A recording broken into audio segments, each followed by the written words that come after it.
tema que voy a exponer ahora en primer lugar es el tema del error de hecho, dejando de lado el error de derecho, que es un error sobre las cualidades esenciales del matrimonio. Solo me voy a concentrar en el tema del error de hecho, que tiene alguna relación con el error de derecho, pero a la que no aludo ahora mismo. El error de hecho está tipificado, por decirlo así, en el canon 1097, que yo quisiera que ustedes tuvieran delante si fuera posible. En cualquier caso yo se los leo, pero conviene tenerlo en memoria, puesto que a su texto nos tendremos que referir en diversas ocasiones. Dice así el canon 1097: el error acerca de la persona hace inválido el matrimonio. Es el primer párrafo, que es muy claro, muy directo y que es igual que decía el canon 1083 del anterior código. El error acerca de la persona hace inválido el matrimonio. Si nos detuviéramos aquí, diríamos: este error es un error que invalida el matrimonio porque es sustancial. Recae sobre el objeto mismo del consentimiento, en este caso el sujeto pasivo del consentimiento, puesto que es un sujeto que es la parte contrayente. Un error sustancial que, por tanto, necesariamente invalida el consentimiento, porque significa que el consentimiento recae sobre un objeto que no existe o que no es el objeto al que se dirigía. El error sobre la persona es siempre un error sustancial. No es esta la cuestión más difícil de este caso. Es la cuestión más difícil que viene después, cuando en el parágrafo 2 se dice: el error acerca de una cualidad de la persona, aunque sea causa del contrato, no dirime el matrimonio, a no ser que se pretenda esta cualidad directa y principalmente.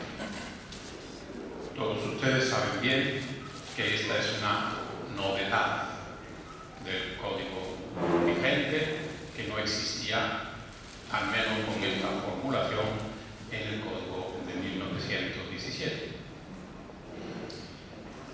Nos vamos a centrar en dos partes, por decirlo así, porque esta exposición tendrá dos partes y luego habrá lugar para las preguntas o cuestiones dentro de lo que yo sea capaz de responder. Claro, ustedes pueden preguntar lo que quieran y no sé si tendré la capacidad de responder a lo que ustedes pregunten, pero no entraremos en algunos detalles esperando poder luego en el diálogo, si es necesario, aclarar. Las dos cuestiones que vamos a tratar son sencillas: en qué consiste este vicio del consentimiento y la segunda, cómo se prueba el proceso. Lógicamente son dos partes que están muy relacionadas una con la otra, como es natural. En primer lugar, notemos que el canon que hemos citado en 1097 no tiene en cuenta un tipo de error, menos de manera expresa, un tipo de error que en cambio tenía en cuenta el código de 1917, que es el error redundante en la persona, aquel error sobre cualidad que redundaba en la persona. Decía así el canon 1083 del viejo código: el error acerca de las cualidades de la persona, aunque sea causa del contrato, lo invalida solo. Hasta ahora dice lo mismo que el canon vigente: el error acerca de la cualidad de la persona, aunque sea causa del contrato, no dirime el matrimonio, a no ser que, y aquí dice, lo invalida solo si el error acerca de las cualidades de la persona redunda en error acerca de la persona misma. Este error, así formulado, no existe en el canon actual. Mi opinión es que el código o el legislador ha entendido que este es un error que es error acerca de la persona y que además son pocas las circunstancias circunstancias hoy día en que este tipo de error puede tener lugar. Como ustedes saben, los autores ponían como ejemplo el querer casarse con el sucesor de un gran personaje o el heredero a un trono o a una gran fortuna, y por tanto que esta era la cualidad tan importante que de alguna manera redundaba en la persona misma, y quien por error, en vez de casarse con el heredero, se casaba con el segundón, pues ya no significaba que había, en realidad se había equivocado de persona, no solamente de cualidad de ser heredero o no, sino que aquella cualidad redundaba en error, como si hubiera equivocado en la persona. En el mundo actual no es tan fácil que esto pudiera suceder, no sé si tampoco podía suceder mucho en el mundo antiguo, pero quizás se casaban personas sin conocerse directamente, o era más fácil que pudieran casarse por poderes, lo que fuera, y en cualquier caso quizá era posible que se diera en algún caso. Hoy día, en general, las personas cuando se casan se conocen personalmente y se han podido identificar de muchas maneras antes de consentir el matrimonio. La idea mía es que este error redundante hay que meterlo en el primer párrafo del canon actual. El error acerca de la persona hace inválido el matrimonio. Si se equivoca en una cualidad que es única y exclusiva y definitoria de la persona, pues es error en la persona. Es también error sustancial. Es también error sustancial. Y por tanto, necesariamente invalida el matrimonio. Porque hace inválido el objeto del consentimiento. Insisto, objeto-sujeto, puesto que se trata de una persona. En cambio, el problema se pone en el error acerca de las cualidades o de una cualidad de la persona, como dice hoy el Código de Derecho Canónico, cuando dice el error acerca de una cualidad de la persona, aunque sea causa del contrario, si causan del error, causan dans, se solía decir, dicen los expertos, el error que es causa del contrato, aunque sea causa del contrato, no dirime el matrimonio, a no ser que se pretenda esta cualidad directa y principalmente. Hay ahí como una banda, un espacio, un pasillo, por decirlo así, entre el error que incluso es causa del contrato y el error cuando recae sobre una cualidad directa y principalmente querida, cuyas fronteras entre estos dos supuestos no siempre son blanco o negro, sino que a veces hay matices que cada juez tiene que apreciar, luego en el caso concreto. Pero en cuanto a la definición legal, es muy clara. El error, aunque sea causa del contrato sobre una cualidad, no dirime el matrimonio. Y esto es así porque no se trata, en principio, de un error sustancial, sino un error accidental.